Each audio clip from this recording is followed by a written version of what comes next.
Welcome back to the Pokemon Black No Experience run. Last time, we caught ourselves an incredibly difficult to catch Pokemon, and Kyurem. And one of those Pokemon is in our party now, and it's not Kyurem. So, stupid Matangs. Anyway, this time I will warn you in advance, this is going to be a bit of a breather episode, because all we're going to do here is clean up the last of Route 13, which includes getting the remaining 2 grams for that Wingull, and one of them is here. I thought this guy was an artist, but he's actually not, so unless you talk to everyone, you won't kind of realise. So if you're trying to avoid trainers, I wouldn't really recommend it on this route, because some of them actually aren't trainers, some of them actually give you grams. So we have gram number 1. And we already had, I believe, was it 2 or even 3 that we got first? I think it was 3, actually.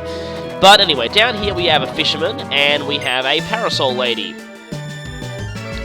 And this one, I believe, is definitely a trainer, so it's battle time. So anyway, like I was saying, we're going to clean up the rest of Route 13, and then we're going to cover the next town, because there's actually not that much to do in the next town, at least for now. Oh, there's something very big to do in the next town, but that's not going to be until later. I'm going to save that until we're really ready. I want to pretty much clear up most of the post-game exploration first, and then I'm going to go after that. But let's see if even with a timid nature, Mercutio can smash things with Swords Dance. I still love that close combat. Oh, I'm going to get outsped anyway. By a Surskit. You know, I recently battled someone who actually used a Surskit in a mono bug team with Rain Dance. It was actually kind of, well, interesting to say the least, but yeah, to be honest, mono bug is generally not the best thing these days, but I mean, it was a gym leader challenge where we all, like a bunch of people, just yeah, basically decided to be gym leaders with a particular specialty type, and for some reason, the bug gym leader used a Surskit. Well, I mean, Violet used a Surskit to pretty good effect, but anyway. Seeking! Yeah, nothing much interesting really here. I should probably teach a better move than Retaliate. I mean, Retaliate could be useful if I've lost something in the last turn, but on a... Thank you! Oh, thank you for saving me so much pain. Oh. That could have gone very badly. Like I was saying, yeah, Retaliate does more if I've lost something in the previous turn, but to be honest, with a timid nature, I'm probably not going to be fast enough to pull it off. I'm pretty sure there's another... You say you're the only one who has one! Wow, you have no peripheral vision or spatial awareness or whatever. See, look, there's one right here, and she has another gram for us, and that, I believe, is the last one. Is that 2 or 3? Oh, it's 3. Okay, so we had 2. Right, so now we can pretty much just go back and give the grams to Wingull, which is, I think, what we're going to do now. Yes, it is. I can't believe it. Wow, that parasol lady is extremely short-sighted. She's like, oh, I'm the only one here with a parasol. Yeah, there's one right behind you. Anyway, and of course, you know, you wait ages for an Absol, then, you know, when you're not wanting to find an Absol, you find one immediately. It's like that thing that Bro Mithril says about the desire sensor. The RNG knows... Exactly, the RNG knows what you want and doesn't give it to you. Here, I wanted to not get another encounter, and I did. So, anyway. Yeah, sorry, Lunatone, I caught it much better with Lunatone, so bye-bye. And just up here, and I'm running low on repels, that's probably why I'm not using them. So, once we have these next 2 grams, we can give them back to Wingull, and believe me, this side quest is worth it, you'll see why in a moment. Reek! That's a weird cry. And Wingull is, hey, Wingull just activated that thing in Fire Emblem 5 where you get to move again! Seems like Wingull has high mobility stars. That feature was weird. I mean, it was cool at some points, but... Okay, here's the main thing we did this for. TM89 U-turn. That is a very, very nice thing to have. Very nice thing to have. And when we get nice TMs, we feel happy too. That's a very, very good TM. Why are all the good TMs post-game only? I guess it's to make things not that broken normally, but, okay, I may have just, alright, now, there's a few more areas to this route. Now, if we surf over here, I believe there is some dark grass. At least I think that's dark grass. Yeah, pretty sure that's dark grass. Another fisherman over there who I am not going to battle because it's probably going to be either A, not worth it, or B, he's going to have like a bazillion Goldines that are all going to use Hornbill. Staryu! Don't really... Level 50 is not bad, but we can get better. I think it's possible to get Starmies at like up to level 70, but that relies on you being really, really lucky with dark fishing spots. But anyway, Deep Sea Scale. That's interesting. So with that, we have one of the items needed to evolve Clam Pearl. Shame we don't have a Clam Pearl yet, and we can't trade even if we did have a Clam Pearl. So yeah. And it's probably the least useful of the two for Clam Pearl just as itself. You know what, I wonder if I could get a Clam Pearl, because that, if I got a Deep Sea Tooth, that'd be... Okay, alright, let's just hop off there. And bike the rest of the way through here, because if we go up here, and this is kind of important, stupid wild Pokemon.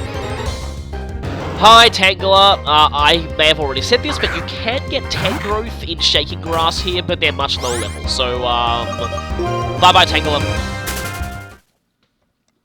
And up here, we need Strength.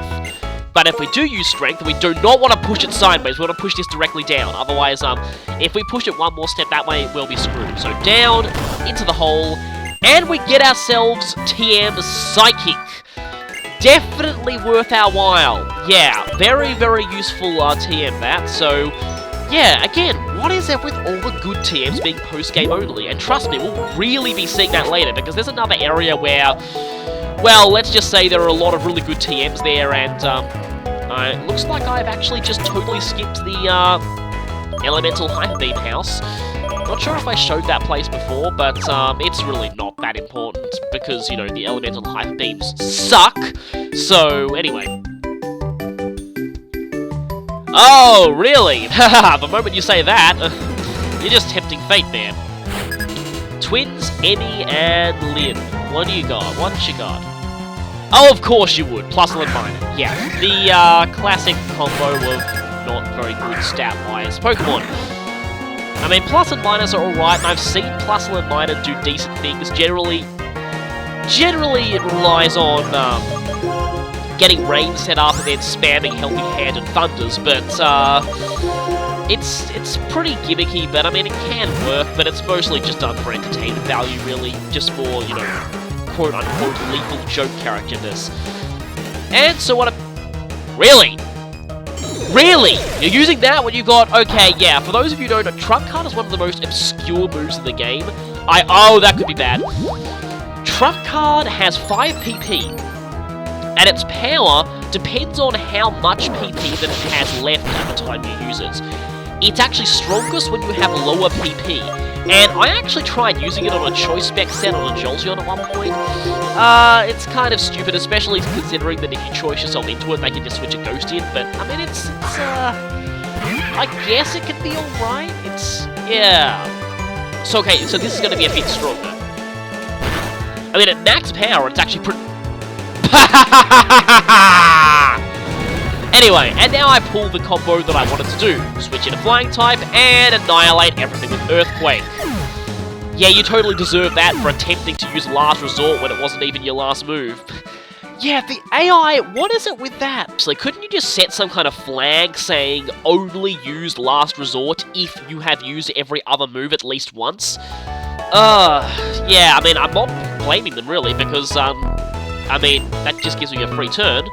Also, this is something that I did not know, because I have honestly never, ever used the X-Transceiver in multiplayer. You're gonna see me, aren't you? Yes, you are, okay. I've never done it, it's weird, like, I've never got it to work for me. Does it only work on a DSi or something? Because, like, I've tried it on a 3DS and it doesn't seem to work. It's weird. Like, again, it might be DSi only, I'm not sure. If anyone can clarify that, because I've never got X-Transceiver to work in multiplayer. But anyway, speaking of things that don't work, hi Farfetch! Yeah, I'm sorry, that was a bit mean, but it's Farfetch. I mean, granted, Farfetch does have pretty massive critical hit ratio nowadays, but with the stick, but still, I mean, yeah, its stats are pretty bad. I would have laughed so much if it got a Mega Evolution. Like, I could kind of imagine him. Yeah, you really are. Yeah, I can imagine it being like mega far-fetched, like dual-wielding Links or something, but again, because of the Japanese expression that Farfetch'd is based on, it's probably gonna stay terrible. It's meant to be bad, basically. Also, Grand Bull.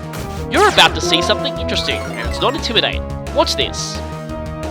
Enjoy this while you still can. This is Grand Bull, getting hit by close combat for super effective damage. Enjoy it while it lasts. Again, this is Grand Bull, taking super effective damage from close combats.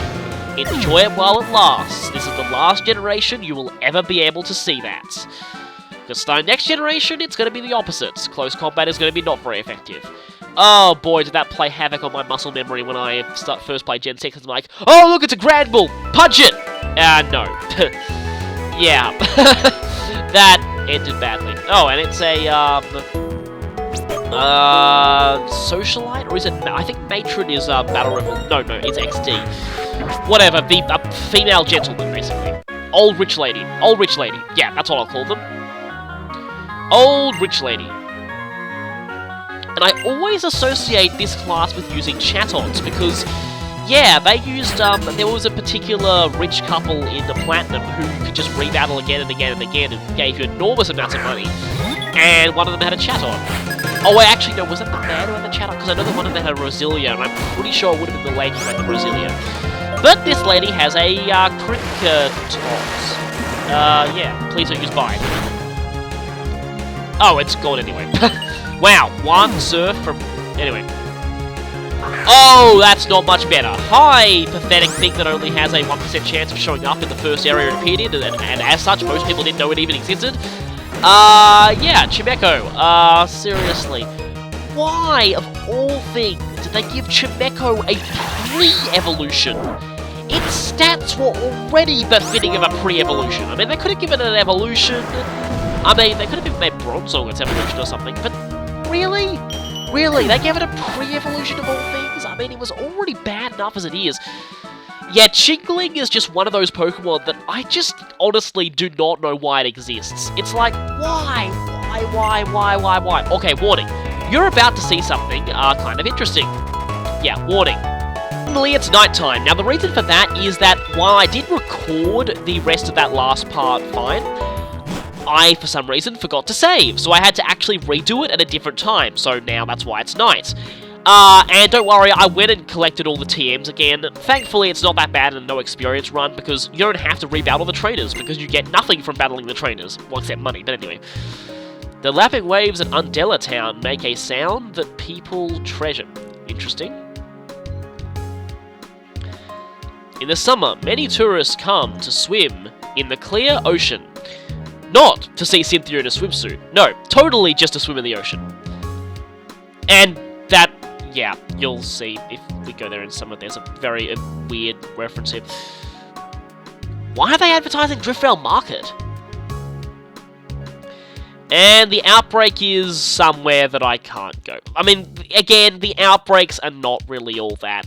Yeah, not really that worth it. And hey, it's sunny in Undella Town. At least as sunny as it can be, with it being nighttime. Okay, let's just get off the bike. Considering that you all look the same, not really.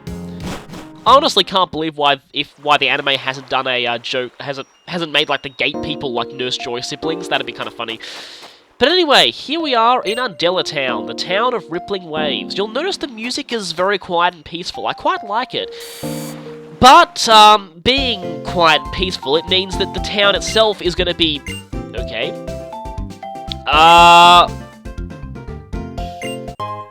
You're only... Why another prism scale? Why do they give you 2 prism scales just so close? I'm actually not sure if you can get more prism scales, actually. I mean, it might be a hold item off of a wild Pokemon, I'm just not sure. But hey, if you want 2 melodics, you can get them. But anyway, this town is going to be very sort of sleepy and peaceful since it's not summer. In summer, the music actually changes outright, and the town gets much more populated. But as things stand at the moment, it's just, you know, quiet, peaceful. I kind of like it this way, actually. Like, the music is very nice. It's very understated, and, I mean, you're not hearing it now. We can also buy dive balls, which is actually kind of useful, because there's a lot of water in this area, if that wasn't obvious to you enough.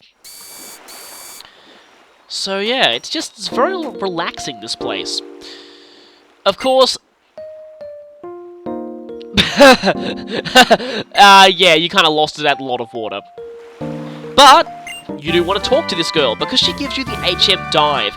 Technically speaking, this isn't entirely necessary, because if you've got a Pokemon that has learnt Dive by level up, you can still use it, because there's no badge requirements. And hey, HM Dive is back! Hoenn confirmed! It's kind of funny now that Hoenn actually is confirmed, but anyway. Kind of funny they give you the HM Dive back there. But anyway, this villa belongs to the Riches, you can probably tell. And there's this guy here. I guess this town is kind of boring, so let's battle. And this is hilarious. Guess what this guy's name is? Yeah, the, you know, young son of a wealthy family, his name is Draco. That's completely, absolutely hilarious. Yeah, that's almost certainly a reference. And let's see if I can outspeed this Boizel with an agility. Yeah, an agility. Let's see. You're about to witness something also hilarious, because I've now raised my speed. Now, hey, I might be faster. Let's go ahead and Zen Headbutt it. This is probably not going to one-shot, but it could do a lot. Oh, not quite. And he uses agility, putting us back at even again. So, that was annoying. Seriously, why did I use Meteor Mash there? I mean, Meteor Mash has a chance of missing, and if I... See, I was going to say, if I missed Meteor Mash and I didn't, I should have used Earthquake, actually. Okay, bye, Boizel. That was easy, but please give me a lot of money. Oh, I was half expecting him to say, my father will hear about this. Anyway. Okay. Please tell me it's not your leather pants collection, or your fangirls. It's a house. Yeah, keep rubbing it in. You're rich and I'm not. What is it with rich people being really bored in, like, fiction and stuff? Okay. So, this starts off a sort of a semi-side quest where you get to battle the Riches. Every day, like every next day, you'll battle the person you battled previously, and then a new member of the family will arrive, and you'll battle them. They do get harder and harder, but eventually there's 2 ace trainers at the end who are actually kind of challenging. But this guy, I believe, is the father, and he says there's something he wants to get his hands on, even if it means spending a lot of money. And I don't have that rare item, but hey, you know I'm all for rich snobs losing some of their vast amounts of money. But let's see, so if we go in this house, there's nothing. Okay. If we go in this house, there's nothing. And if we go in this house, we're not going in this house right now. No way. Do not, under any circumstances, set foot in that house unless you are ready for pain. Pain. If you don't know what's coming, that house will most likely really freak you out when you find out what's in there. Yeah. So, we're not actually going to do that yet. We can go over here onto Route 14, but I'm going to save that for next time. But you might notice there's still a lot of time left in this video. So I was thinking we might do something kind of interesting. Let's try out that new HM Dive. Also, some items on the shore here. Now, I believe some of these respawn, which is kind of cool. But, oh, there's more too. That's nice. But anyway, I'll just explain this. Dive in this generation is completely optional. In fact, the HM of Dive only has one use, and I actually need to go back and get a Dive Slave, because I could teach it to Breakout. It's just that I really don't want to waste another move slot. Like, he's got 3 HMs already, and I don't want to waste another move slot, especially if that will mean that he has 3 water moves, and that's terrible. I mean, Yeah, so I'm going to go ahead and get an HM slave out of the PC. And while I'm doing that, I'll just explain. Dive has only one use in this game. One use only. And it is visiting a certain area that is only accessible by diving. And let's go ahead and just put, See, I would put Naga back, but Naga probably needs to be in my party for this, because I reckon they'd actually be interested in what I'm about to see. So, the return of Quackpot, the HM slave. I believe she did alright. Well, wow, I forgot its gender. But anyway, I think I remember, let's see. It's a he, right, sorry. But yes, I believe his main claim to fame was being annihilated by Clay's Excadrill, but oh well. And we have Dive. I mean, it'd be pretty weird if this thing couldn't learn Dive. Its Pokedex mentions it diving. Oh, where are we going diving? Well, you'll see in a moment. Let's just head on out there. And make sure the Quackpot is not at the head of the party, because that would be extremely stupid. Also, we need to make sure, before going in here, that we have taught Flash and... we'll use a Repel. We also need to make sure, and you'll notice that I don't do it just yet, but I do it later. We need to make sure that we have taught Flash and I was about to say Dive, of course Dive, but Flash and Strength to Pokemon in our party. This here is a dive spot. And again, before we go down, we need to make sure that we have Flash and Strength. I've got Strength on Breakout, but Flash I'm going to need to teach to something. Hopefully I have someone on my team that can learn Flash, because weirdly enough we actually need this, and it's not for the reason you might think. And, oh hey, Breakout can learn that. I could make their whole moveset, well, I mean, technically speaking, Flash isn't... Nah, I'm not going to do it. Okay, see, here's the thing. If I did that, I'd have to get rid of Zen Headbutt, and I'd need to use a Heart Scale to relearn that. However, with Delete, I can get rid of Earthquake, and I can reteach Earthquake whenever I want, so that's probably a better option. Have no idea why this thing can learn Flash, but oh well. So, let's get rid of Earthquake temporarily. I will remember to put Earthquake back, because, well, it'd be stupid not to, because Flash is a terrible move. But anyway, let's dive down to the depths. Down we go, and we again have to be glad that the Pokemon protagonists have better breath-holding ability than even Guybrush Threepwood. Yep, they can hold their breath for well over 10 minutes. But anyway, down we go into here, and the music here is really nice. I really like the music in this place. That doesn't sound good. But anyway, this here is the Abyssal Ruins. It's full of a language that is pretty much incomprehensible. But if we move over here, we'll notice that after this passage, we get into a maze.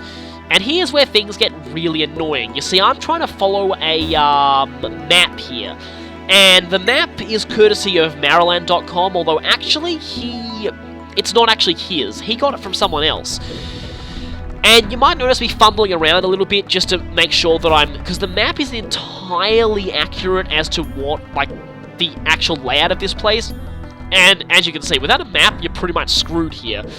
But if you want, you can try and find some items here. This place is full of relic items, and that's in fact pretty much the only reason to come here. These are the items that will allow you to deprive the rich snobs of lots and lots of money. We can also find plates for Arceus, so I believe this is the only location you can find them. There are 2 plates that are in another area. But apart from those 2, and if I stop for a second, it's because I'm consulting my map. Now, I've probably already failed, because you see, you have a very strict step limit in this place. And every now and then, you'll get warnings that you're taking too many steps. Again, like, I'm really confused at this point. I'm like, so yeah, like that. That means that you've already exceeded a certain number.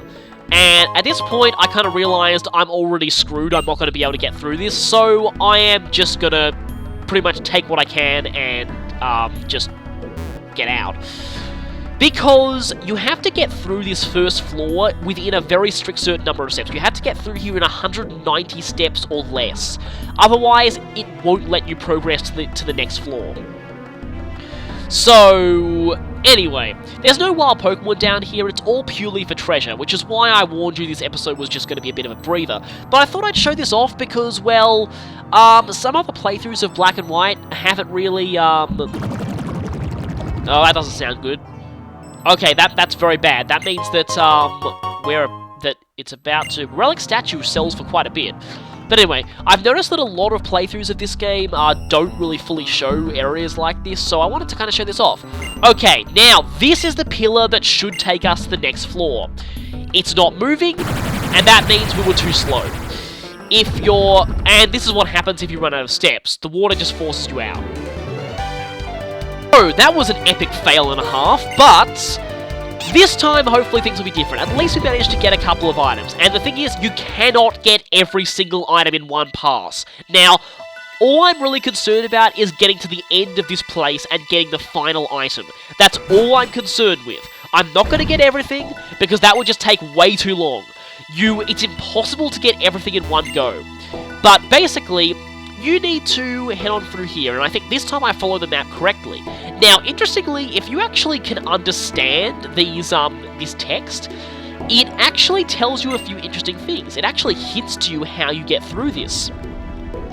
One of the inscriptions says something like, primes are the key or something. And then it says something like, take the second turn, then the third turn, then the fifth, then the seventh. Those are all prime numbers, you might notice. And if you turn at those points, it will actually get you, to the right area. So, are these the secret ruins of Minamimoto or something? Anyway, I have reached this area in enough steps. You'll notice that the actual text on that pillar is actually different if you've got there in time. But anyway, now it's time for the second floor. And here I do follow the map well, because all the next floors are much smaller. It's only the first floor that's quite big. I've also only been exploring this area via the first dive spot, which is the closest, and that's the one that most maps go by. So the dive spot that I'm using is the one that most maps, I'll link the maps in the description, is the one that most maps, also don't worry about that, we have plenty of time. We're going to get to the end long before that happens. So, this is the annoying thing. This incomprehensible sequence of symbols. What it's actually saying is, shine if agreed. And what you have to do is you have to use Flash here. How they'd expect you to know this, I never know. It's not like the Reggies, where they give you a Braille guide in the manual, and even if you don't have the guide, they still, even if you don't have the guide, they still have the courtesy to give you a full alphabet in the first room. Not here. They're just throwing you in and honestly, you'd have to have a background in cryptography to really decipher most of this. In Black and White 2, I've heard you do get an item that actually lets you decipher this. It deciphers the text, but the text is actually backwards. So, you have to read it backwards, and there's no spaces either, so it's still a bit hard to read. Not only that, but the cipher apparently shifts one space every floor you go, so... this one here is telling us to use strength. Again, how you would know this without a guide and not playing Black and White 2, I don't know. Maybe they only intended for you to be able to do this in Black and White 2 when there was a translator available. I seriously can't believe this, but anyway, if we proceed up, see that floor was very short. We arrive here at, I believe, yes, this is the final floor. This is it, we've reached the end. There's nothing for us to do in this room except move forward and claim our prize. The Relic Crown. Yep, a billionaire's willing to pay a very, very large fortune for this, so it's a good thing we got this. Also, the pillars here actually say something very interesting. Now, I'm not going to go into it here because what these pillars say could be the subject of an entire video in and of itself.